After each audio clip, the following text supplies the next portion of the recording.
Hi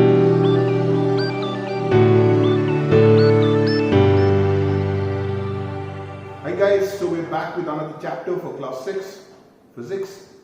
Today the name of the chapter is Energy and Simple Machines. Before we get into the chapter, let's understand what is a machine. Okay, machines are basically tools that we use to make our life simpler. Okay, there are different kind of machines like scissors, clippers, pulleys and stuff. So we'll talk about all of those. Now, machines are divided into simple machines and complex machines. Simple machines are the ones that we use in a daily life, day-to-day life, again and again. Okay, we have it at our disposal at our home. And complex machines are something that we don't have at home. It is used for bigger functions. Okay, like for example, it is used in factories for production of stuffs. In a faster, in a much more number than humans can possibly complete or make in a day or at a specific given time. So you have two different kind of machines that we need to know. One is simple machines and another one is complex machines. We need not worry about complex machines in class 6 right now. So what we're going to do is we're going to look at simple machines. Before we get into what are the different kinds of simple machines, let's look at what is a simple machine. A simple machine is a machine that multiplies the magnitude of the force that you apply. Okay, if you're applying force to do a certain work, then machines help multiply the magnitude of the force, the amount of force that you apply. It changes the direction of the force that you apply. Okay? And I'll explain all of this more, but let's just look at it. The third point is, it changes the point where you apply the force. And the fourth point is, it makes you faster. Okay, it gives you more speed. Okay, so the four things that it does, so what it does, it increases the force, it changes the direction of the force. Okay, how this works, I'll explain again. Third point, it changes the point at where the force is being applied, so it changes the force point. And fourthly, it gives us speed, it makes us faster. I want you to have the book open right now with you and go to page number 58. Okay, this is where I'll be starting. The first thing that you need to know is, imagine you have this wooden plank, okay, and you have your load out here. Load is the weight of an object. Okay, so the object is there, and you need to take it up. Okay, move it up. Instead of lifting it, what we can do is we put a point there, and then we apply force out here. Okay, so when you apply the force here, what happens is the load is moved. Okay, so load is the weight that you need to move. This is your effort. Effort is the force that you're applying. Okay, and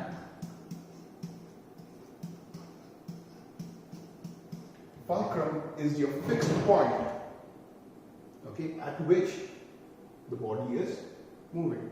Due to this fulcrum, there is a direction in which the force is being applied. Right? You're applying the force this way, but the body is moving upwards. So the point of the direction of the force is changing. Force on the body is changing. Right? This is the second point.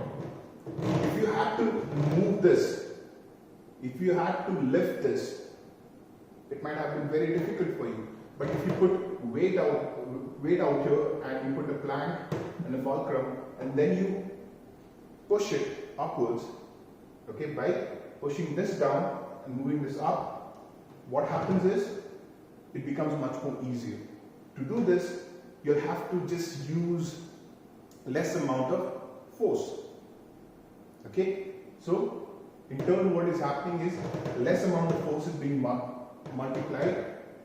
It is gaining more force when it is going up. So that is the first part. This makes it easier, and this is much more faster than carrying something up. Lifting something this way is much more easier than carrying something. And the third point was it changes the point at which the force is being applied according to the body. Okay, so according to the body, this is where the force is being applied. But where are you applying the force? Out here.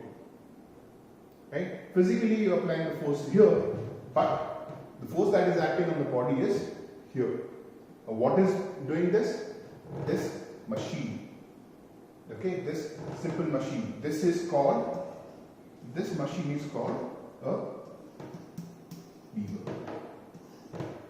Okay, this is called a lever, where you have a fixed point in the center, that is a fulcrum, and you apply effort on one end opposite to where the load is.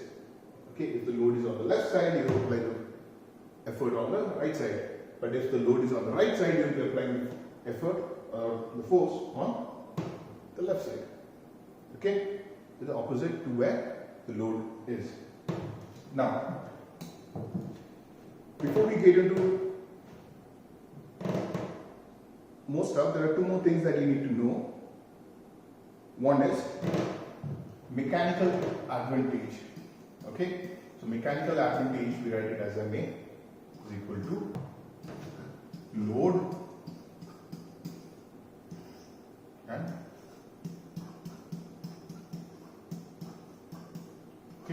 MA is equal to load divided by effort, which you can also write it as load is to effort. From this, we can understand that mechanical advantage is a ratio between the load and the effort. It is the ratio between load and the effort. Okay? And the next thing that you need to know is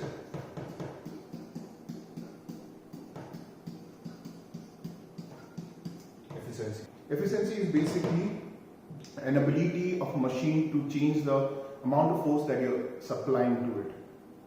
Okay? Like for example, in the previous one, we wanted to move the load upwards, right? That was the main work that was being done. The main work was lifting up the load, right?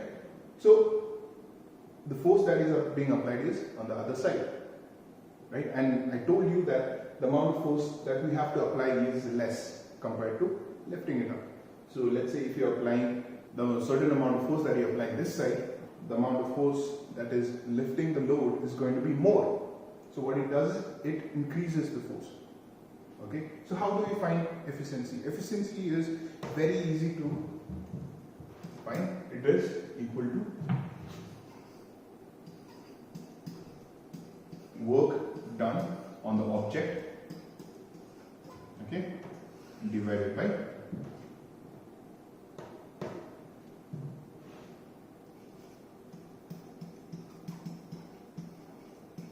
energy supply. Okay, so efficiency is equal to work done by energy supplied. But efficiency is found in percentage. Okay, what is the efficiency of this? This is 50% better than that one. I bet you have heard that before, right? This phone is 60% faster than this one. This phone charges 15% more, 15% faster than this one. So how do you get that percent? Okay, it is by formula. Okay. Now this doesn't give us percentage. To get the percentage, what do we have to do is, first,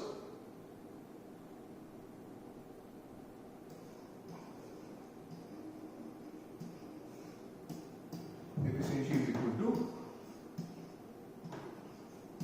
work done divided by energy supplied into 100.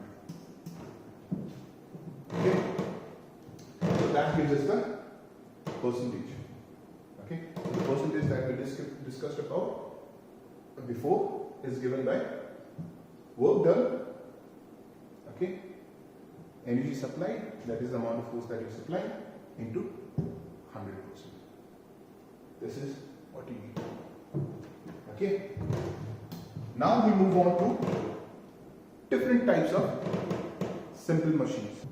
The first one that we're going to learn about is lever, and I've already shown you what a lever is. So you have a body, plank, then you have the fulcrum. Okay, so this is where the load is, and this is where the force is being applied. Let's divide the plank. So you can call this point A, call this point B, and you can call this point C. The center point is B, and extreme end on the left is A, extreme end on the right is C. Okay? This distance, that is BC, is called effort arm, and AB, that is this distance, is called load arm. Okay, so this is a lever. I've already explained what a lever is. Lever is a long plank with, in the center there is a fulcrum. One end is the load, and the other end you apply the energy, or you supply the energy. Okay, so this distance is your effort arm, and this distance is your load arm. So I'll write LA and EU for now. Okay, next you need to understand the mechanical advantage of lever, that is MA of lever is equal to effort arm by load arm. So how do we get that? It's very simple. So how do we get that? It's very simple to understand. We get it by using this. Effort into effort arm is equal to load into load arm. Okay, effort into effort arm is equal to load into load arm.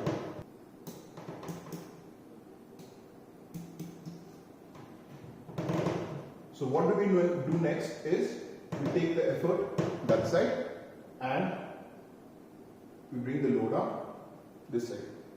Okay, so effort arm divided by load arm is equal to load by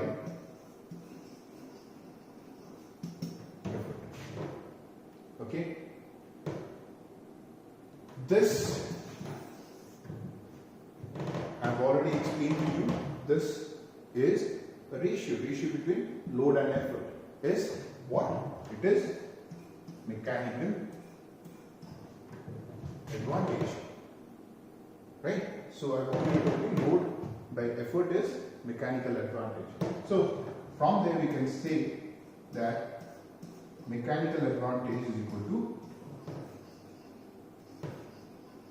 effort arm by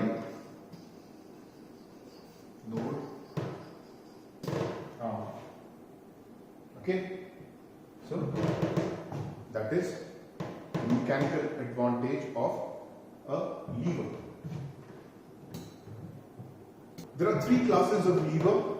Okay, you can get this on your book on page number 60.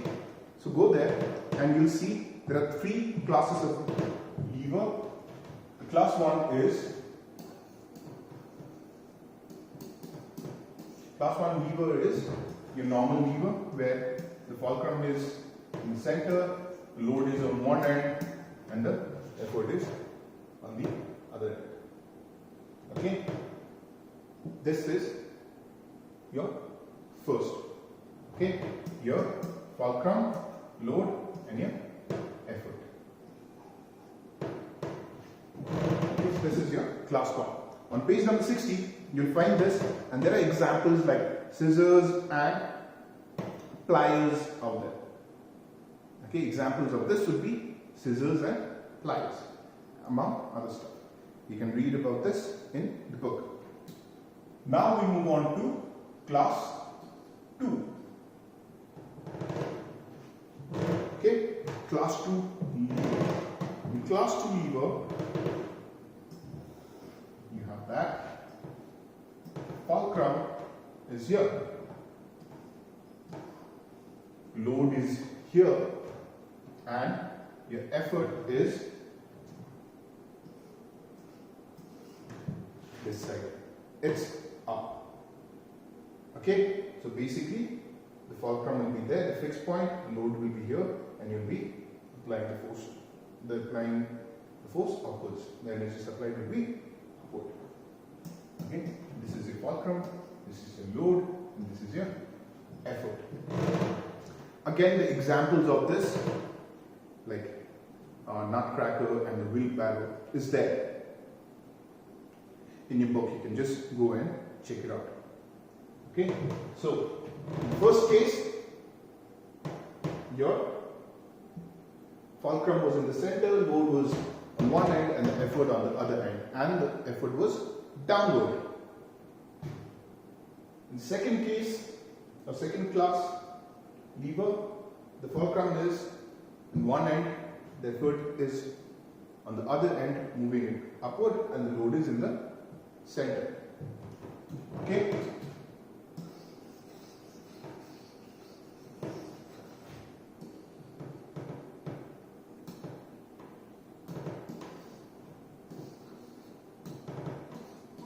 And lastly, class 3 is you have the plank, the fulcrum is still there. This time the load is here and the effort is here. Load, fulcrum and effort. Okay, so out here, this is the fixed point. You are applying the force, the energy supplied is upward in the center and the load is on the other end. Okay, again the examples of this is given in your book. The most common would be tongs that we use. Okay, tongs or stapler. Okay, the most commonly used examples of this machine would be stapler and tongs. You can read about this on page number 61. Okay, so I just refresh your memory again.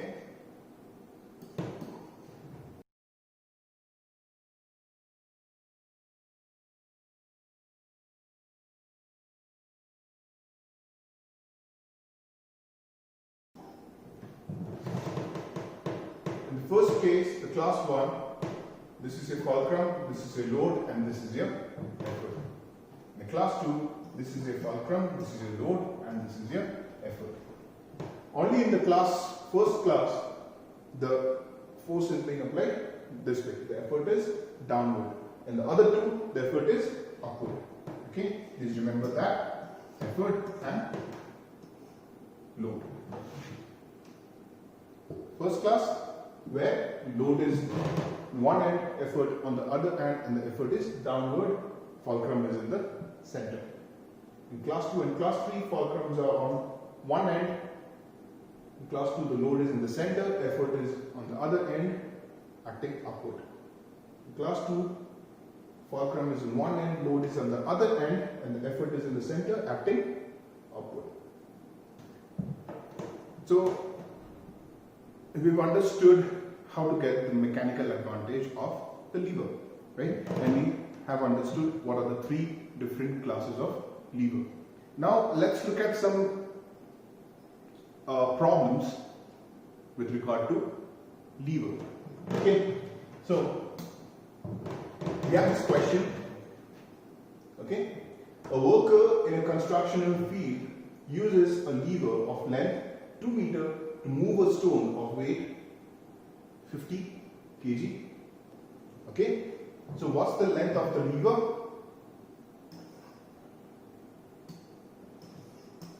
First thing, whenever you're solving, always remember to write down whatever is given in the question. First, write it down before you even get into the solution. Okay, so what you have to write is the length of the lever is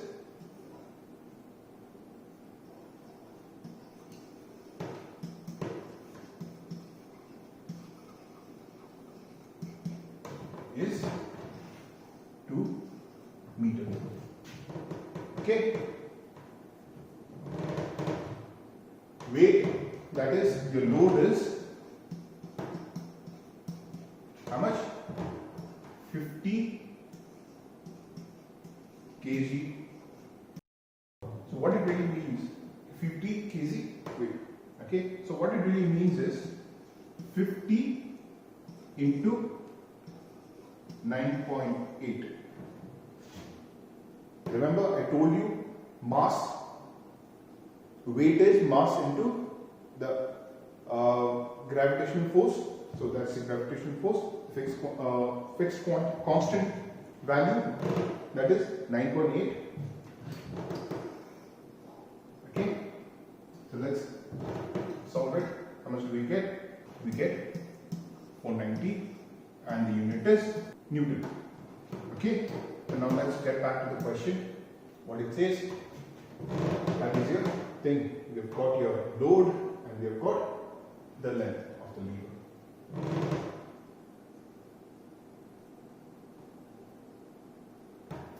He places a small block of wood to support the lever at a distance of 50 centimeter from the stone.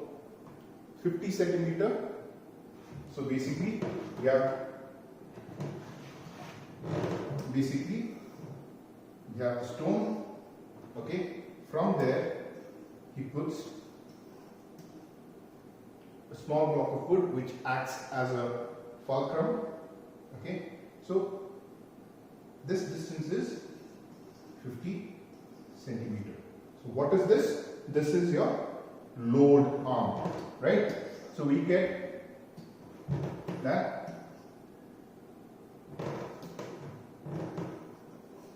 load arm is equal to 50 centimeter, which is equal to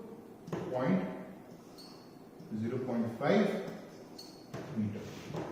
Okay, why I'm taking it in meter? Because the length of the lever is in meter. Okay, now let's move on. 50 centimeter from the stone. What is the effort to be applied to move the stone? Okay, what's the effort to be applied? Okay, there's a small mistake there. B should not be there. B should be here, and that should not be there. Okay, anyways, effort to be applied to move the stone. Okay, so let's see. What they have given is length of the lever, so we can get the effort arm, right? So we know this much. We know this much. The whole thing is,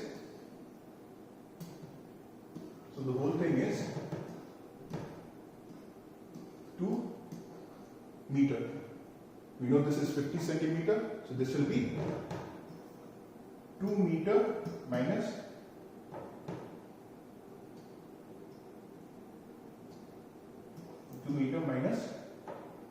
0.5 meter. Okay, so we can calculate your effort arm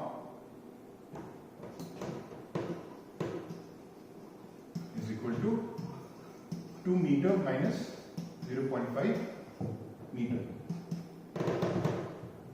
and you get 1.5 meter is your effort arm. Okay, so these are the three things that we need. We got the load, we got the load arm, and we got the effort arm. Okay, so what we're going to use? We're going to use mechanical advantage to find this. So what we're going to use? We're going to use the previous one, load by effort arm. Sorry, load by effort is equal to effort arm by load arm. Okay, so now we're going to use the formula that we got before, that is load by effort is equal to effort arm by load arm. Okay, to make it simpler, what we do, we take the effort there, we bring the effort arm here, and we bring the load arm here. So from there we get effort is equal to load into load arm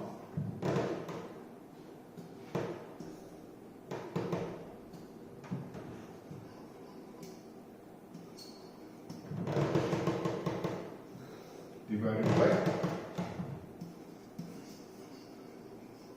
effort arm. Okay, so we know the value of this, we know the value of this, we know the value of this. The load was 490 Newton. Load arm was 0.5 meter. And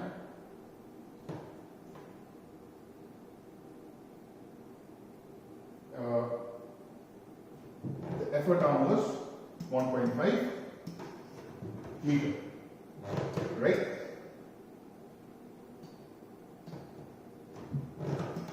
So we can move this decimal point this side, because we're moving the decimal on the top, we're also moving the decimal. We're moving the decimal on the numerator, we'll also move the decimal on the denominator. So we can get 490 Newton into 5 meter divided by 15 meter, 1, 3, and when this 490 is divided by 3, we get 163.3 Newton. Okay, so that is your effort. Okay, you can add, you can write, therefore, the force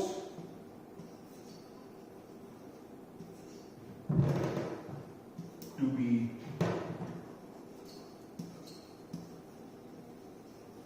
applied is equal to 16.3. Okay, so that is how you'll be solving this equation. Next. Now we move on to something called pulleys. Okay, so pulleys are basically, you have a fixed point, and there you've got this thing, a round object.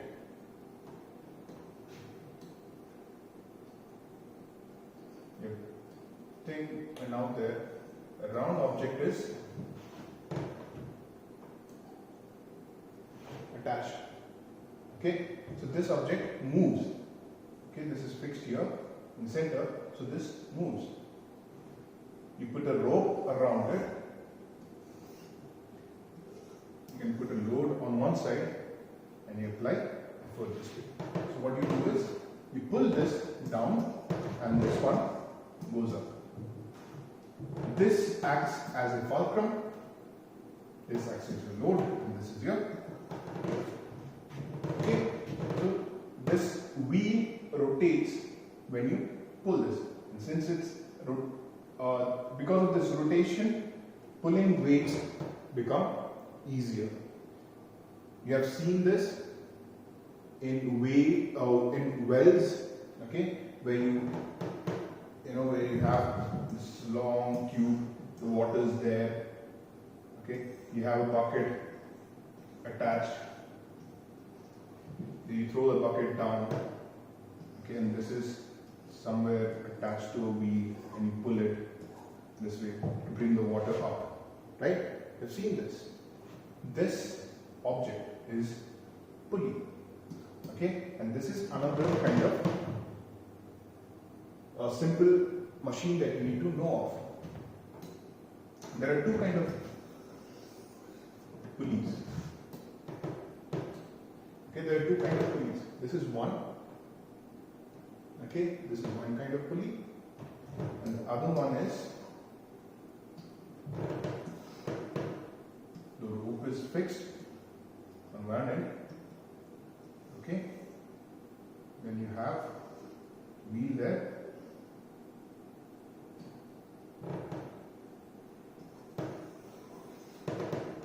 The other kind of pulley is you have fixed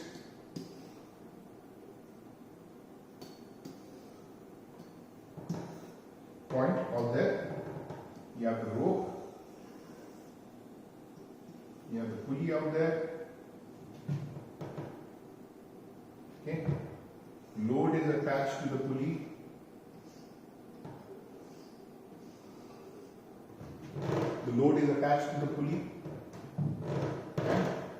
and this acts as a fulcrum. This is your load and this is your foot. What you do is you pull it up. When you pull it up, the load is also pulled up. Okay? So these are the two kinds of pulley. This one is called single fixed pulley. Okay? Because it is fixed, the pulley is right there, it's fixed, so it is called single fixed pulley. And in this case, where the pulley keeps on moving, when you pull it up, the pulley also comes up, bringing the load up. So this is called single movable pulley. Understand? So there are two kinds of pulleys. One is single fixed pulley and other one is single movable pulley. Okay. Now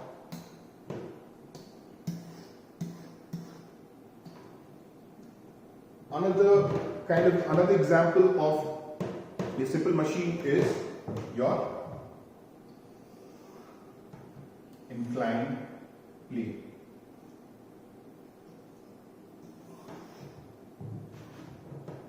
Okay, imagine you have a load and you have to take it there.